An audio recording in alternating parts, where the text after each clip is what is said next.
주님께 영광을 돌리는 은사에 대해서 알아보겠습니다.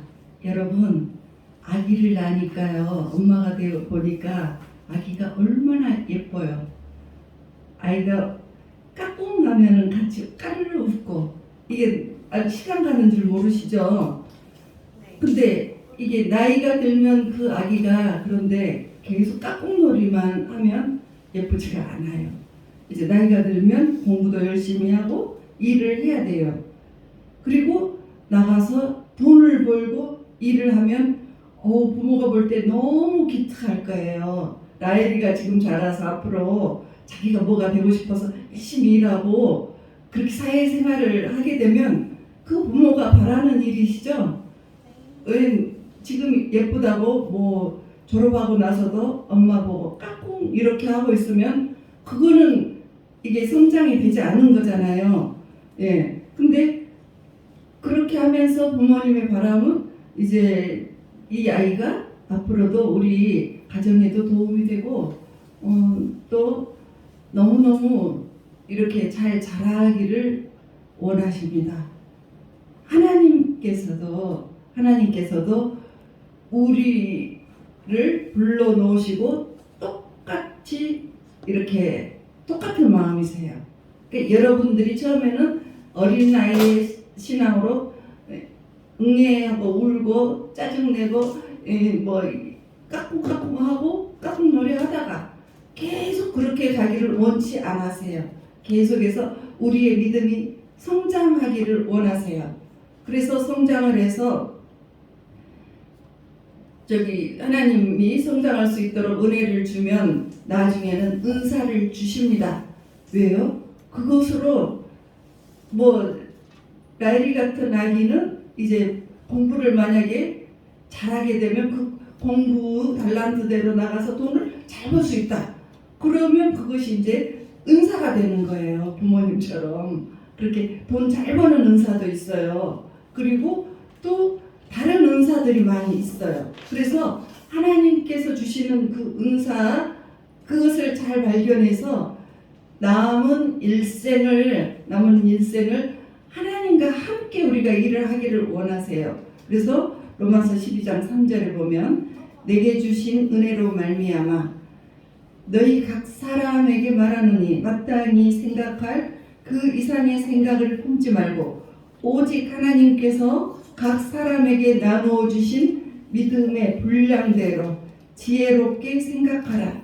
그러니까 하나님께서 우리에게 좋은 은혜를 주세요. 여러 가지 은혜를 주시고 나면 이제 선물들을 주세요. 이제 은사를 주시는데 그것을 어떻게 써라고요? 이제 믿음의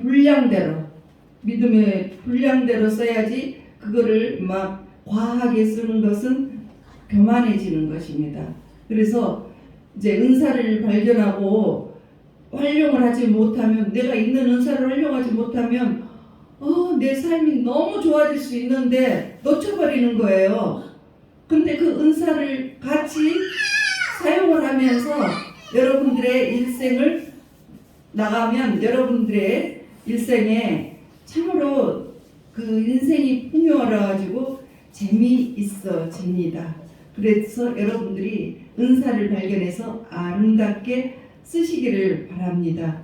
그래서 로마서 12장 4절에 보면 우리가 한 몸에 많은 지체를 가졌으나 모든 지체가 같은 기능을 가진 것은 아니니 이와 같이 우리 많은 사람이 그리스도 안에서 한 몸이 되어 서로 지체가 되었느니라. 우리 몸에 머리도 있고 눈도 있고 입도 있고 다리도 있고 그러듯이 지체가 있듯이 예수 그리스도를 중심으로 해서 각자 여러분에게 다른 은사를 주셨다, 이 말이에요. 그래서 은사를 활용을 할 때 우리는 하나예요. 그리스도 안에서 우리는 하나입니다.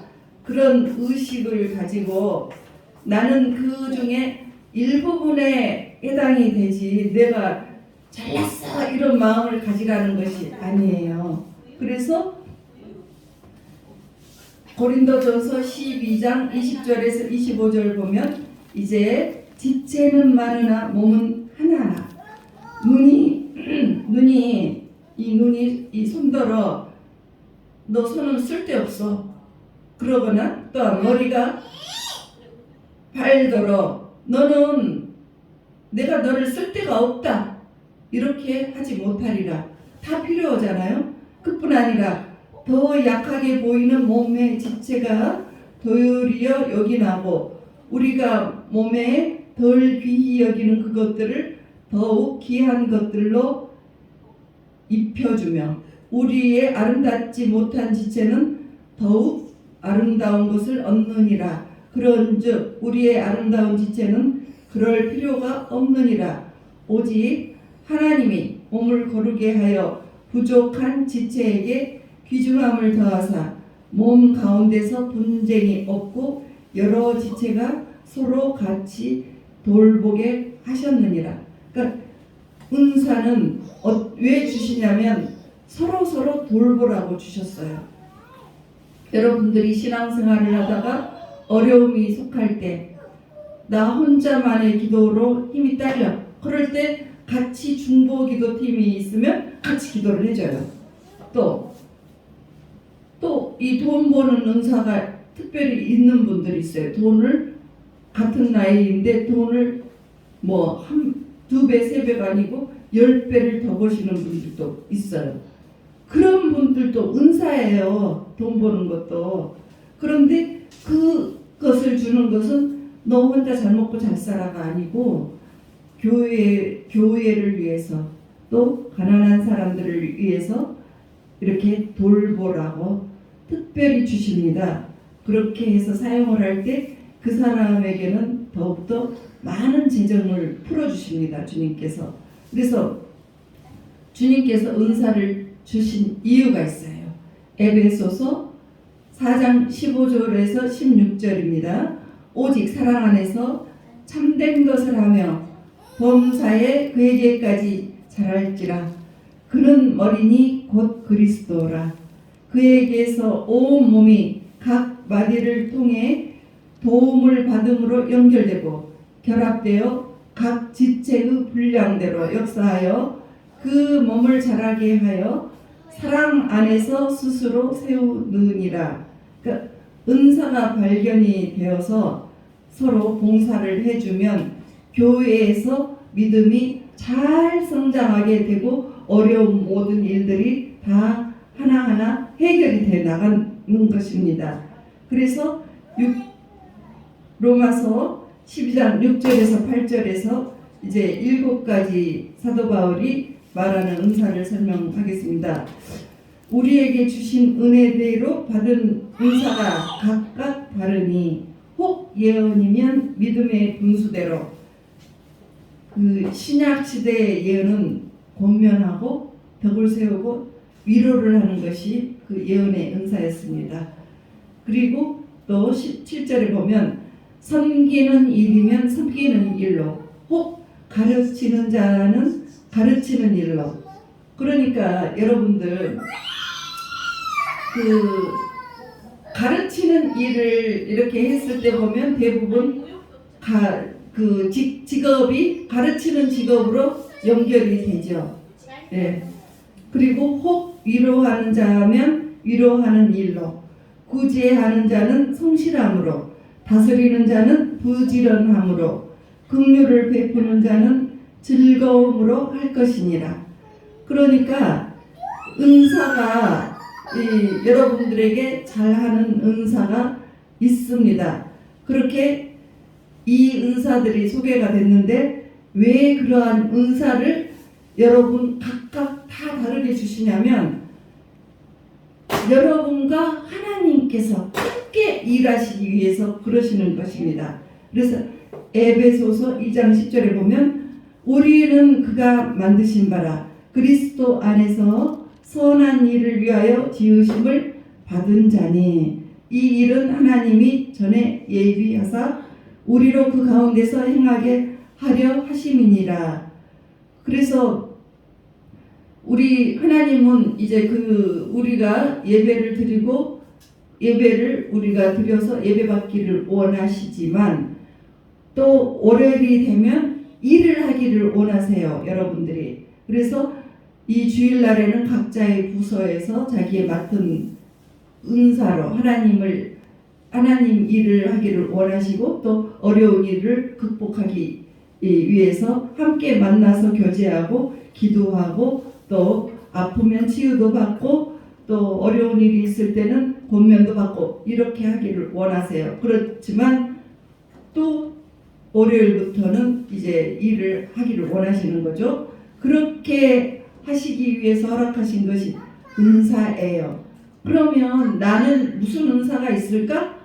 그럴 때 네 가지를 생각을 해보세요. 첫 번째, 내가 선천적으로 잘하는 것이 무엇인가?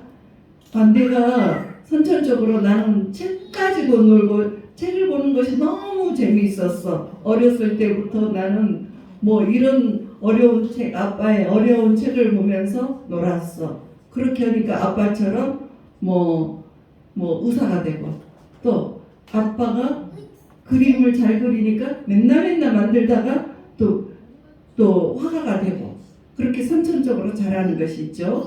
그리고 두 번째는 나는 무엇을 할 때 기쁘고 영적이 되는가.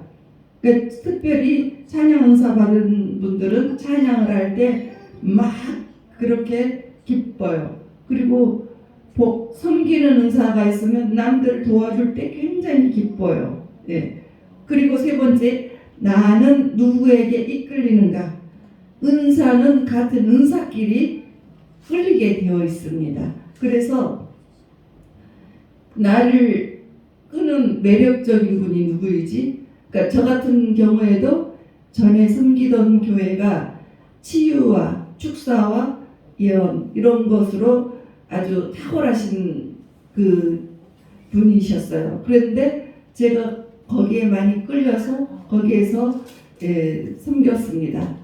그렇게 하고 이제 저도 같은 시기에 이제 예배를 드리는 거죠.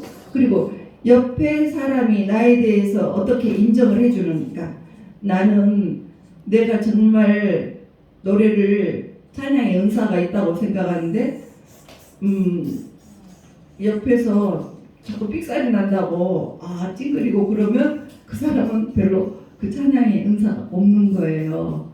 그래서 이제 로마서 12장 6절에 보면 우리에게 주신 은혜대로 받은 은사가 각각 다르니 혹 예언이면 믿음의 본수대로.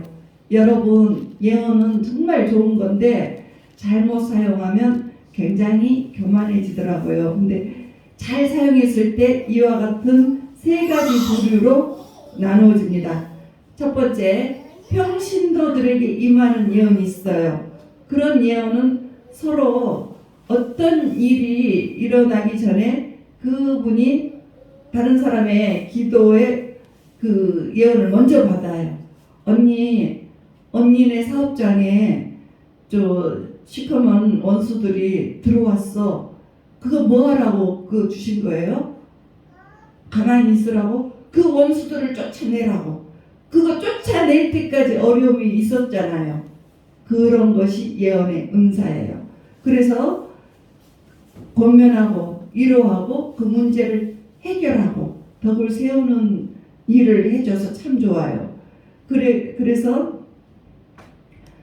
또 두 번째, 예언 직분이라는 것이 있어요. 그렇게 이제 조금 더 이 예언이 잘하다 보면은 예언이 탁월해져요. 그럴 때는 예언 사역자로서 교회에서 월급도 주고 공식적으로 이제 주보에다가 예언 사역자 이름으로 올려주기도 합니다. 그래서 교회에서 이제 그런 그분에게 예언을 받으라고 허락합니다. 이런 것들이 이제 유럽이나 미국 같은 데서는 꽤 많이 되는데 우리나라에서는 하지 않는 이유가 그 예언 사역자들이 잘못 사용을 해서 막 교회에 해가 되는 경우가 간혹 있었어요. 그래서 조금 아주 좀 조심스럽기는 하는 거죠. 그리고 예언자, 세 번째 가장 높은 단계는 예언자예요. 그러니까 세계적인 왕들을 예언을 하고 또 큰 기업을 예언하고 또 FBI나 이런 데서 정기적으로 이분에게 예언을 받아서 쓰임을 받아요. 그러니까 이 예언자는 미리서 당신이 이번에 대통령이 될 것인데 주님은 당신이 어떠한 일을 하기 위해서 당신을 쓰셨습니다. 그래서 그 대통령이 될 때 해야 할 일도 알려줘요. 그런 분들은 세계적인 예언자의 반열이죠. 그래서 이제 고린도전서 14장 1절에서 4절까지 보겠습니다. 사랑을 추구하며 신령한 것들을 사모하되 특별히 예언을 하려고 하라. 방언을 말하는 자는 사람에게 하지 않고 하나님께 하나니 이는 알아듣는 자가 없고 영으로 비밀을 말함이라. 그러니까 방언은요 나하고 하나님과의 아무도 알아들을 수 없고 둘만 알아들어요. 하나님만 내가 하는 이 방언의 내용을 알아요. 그러니까 좋은 것이 뭐냐면 그 원수들이 우리가 무슨 말을 하는지를 몰라요. 사단 마귀들이. 그러니까 내가 이렇게 입으로 말을 하면 그거를 다 알게 되는데 방언을 하면 전혀 몰라요. 그래서 방언을 하면요 되게 그 자기에게 자기가 많이 세워지는 거예요. 자기한테 굉장히 유익하는 거예요. 그래서 특별히 여러분들 방언 많이 하세요. 그러면 영도 튼튼해지고 그 사단 마귀가 우리 공격하려고 무슨 생각을 하고 있는지 알지를 못해서 하나님과 나와만 알기 때문에 정말 그들에게 아주 패배를 가져다 주는 거예요. 그래서 너무 좋아요. 그리고 예언하는 자는 그래서 방언을 말하는 자는 사람에게 하지 않고 하나님께 하나니 이는 알아듣는 자가 없고 영으로 비밀을 말합니다. 그러나 예언하는 자는 사람에게 말하며 덕을 세우며 권면하며 위로하는 것이요. 그러니까 예언을 하는 사람은 이제 덕을 세워요. 그래서 이 교회에 대한 예언도 1년, 2년 전에 나와 있습니다. 교회에 옮기는데 어떠한 모습이었더라. 그래서 그 그림을 그려놓고 알려줬어요. 그런데 결국 똑같이 이루어지잖아요. 그래서 이 교회를 세우고 덕을 세워요. 이렇게. 그래서 방언을 말하는 자는 자기의 덕을 세우고 예언하는 자는 교회의 덕을 세우나니. 그래서 이렇게 예언을 하게 되면 이제 교회에 많은 사람들의 덕을 세웁니다. 그런데 그 예언할 때 조심을 해야 돼요. 그래서 고린도전서 14장 39절에 보면 그런즉 내 형제들아 예언하기를 사모하며 방언 말하기를 금하지 말라. 모든 것을 품위 있게 하고 질서 있게 하라. 그러니까 예언을 한다고 하면서 아주 무지하게 무섭게 말하는 사람이 있어요. 이제 자기가 평신도인데 예언의 영이 열렸어. 그리고 이제 어느 목사님한테 딱 이렇게 째려보면서 말하는 거예요. 목사님은 다 다른 사람들이 내 발 아래에 있다고 생각하지 마세요. 그러면서 째려보면서 하는 거예요. 그렇게 하면 그 사람이 시험이 들어요. 그래서 그렇게 말을 하지 않고 권면을 하면서 목사님이 이제 이러이러한 상황이지만 이렇게 하시면 더 좋겠습니다. 이렇게 말을 해줘야 되는 거죠. 예, 권면을 해줘야 돼요. 그래서 예언을 할 때 참 그 잘못 다듬어졌을 경우에는 상처받아서 이 정말 떠나고 싶을 때가 많아요. 그래서 가령 저도 이제 이 어느 분한테 예언을 받을 때 그 예언을 받으면 내가 영이 확 살아나요. 내가 해야 할 일이 이런 일이고 주님께서 이와 같은 일을 해 놓으셨구나. 그러니까 처음 본 분이 제가 기도원을 갔는데 그 목사님께서 저에게 예언을 하시는 거예요.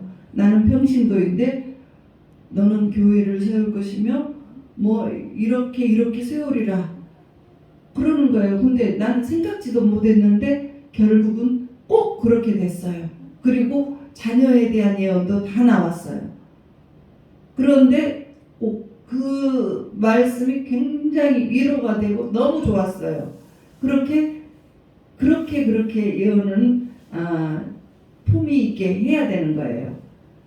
그래서 이제 그렇게 이제 은사를 주는데 이 은사를 여러분들이 받으면 행복하죠. 돈 잘 버는 은사가 있는 분은 돈 잘 벌어서 행복하고 예언해서 남을 살리는 말을 하고 교회를 살리는 사람은 하나님이 나와 함께 하신다 하는 마음이 얼마나 뿌듯해요. 그런 것들이 은사입니다. 그리고 치유가 있고 축사가 있을 때 이 사람이 죽을 만큼 고통스러운 것에서 그 원수 마귀를 쫓아냈을 때 살아나는 것을 봐요. 그러면 그 은사가 있는 사람들은 굉장히 기쁨을 가져요. 그걸 사람이 할 수 있습니까? 할 수 없어요. 우리는 할 수가 없는데 하나님께서 함께 해주시니까 은사를 주셔서 해주시니까 하는 거예요. 그래서 그렇게 해서 사용을 하다가 보면 하나님이 돈만 주는 것이 아니고 건강도 주세요. 많이 섬기면 건강도 주시고 그러면서 삶이 막 윤택해지고 재미있어지고 풍요로워지고 함께 하나님이 나와 함께 하시구나 하는 기쁨을 누립니다. 그래서 여러분들이 각각 자기의 은사가 있다면 이렇게 활용을 하세요. 베드로전서 4장 10절에서 11절 각각 은사를 받은 대로 하나님의 여러 가지 은혜를 맡은 선한 청지기 같이 서로 봉사하라. 그러니까 하나님께서 이제 나에게 어떤 은사를 주셨어요. 그런데 그것을 봉사하라고 하십니다. 만일 누가 말하려면 하나님의 말씀을 하는 것 같이 하고 누가 봉사하려면 하나님이 공급하시는 힘으로 하는 것 같이 하라. 이렇게 하는 거죠. 그러니까 이거 내가 내 거야 하면서 교만하게 하지 말라는 거예요. 그리고 할 때도 하나님의 능력이 있어서 하나님이 도와주시구나 공급해 주셔서 하는구나 하는 그런 마음으로 하라는 거예요. 이는 범사에 예수 그리스도로 말미암아 하나님이 영광을 받으시게 하려 함이니 그에게 영광과 권능이 세세에 무궁하도록 있느니라. 아멘. 그러니까 내가 은사가 있다는 것을 알고 내가 하나님께 충성을 해요. 부족하지만 내 적은 은사를 가지고 충성을 하면 그렇게 이제 충성을 하면 하나님이 도와주시고 내가 내 실력으로 할 수 없는 일을 하나님이 도와주시니까 와 기적적으로 하는 거예요.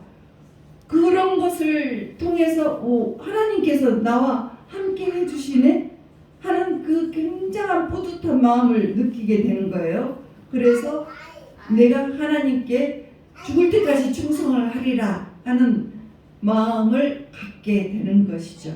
그래서 이 자리에 계신 모든 분들이 하나님의 은사를 통해서 이제 하나님과 함께 일을 할 때 주님께 영광을 돌리게 되고 여러분들이 그러한 그 보람된 생애가 되시기를 주 예수 그리스도의 이름으로 축복합니다.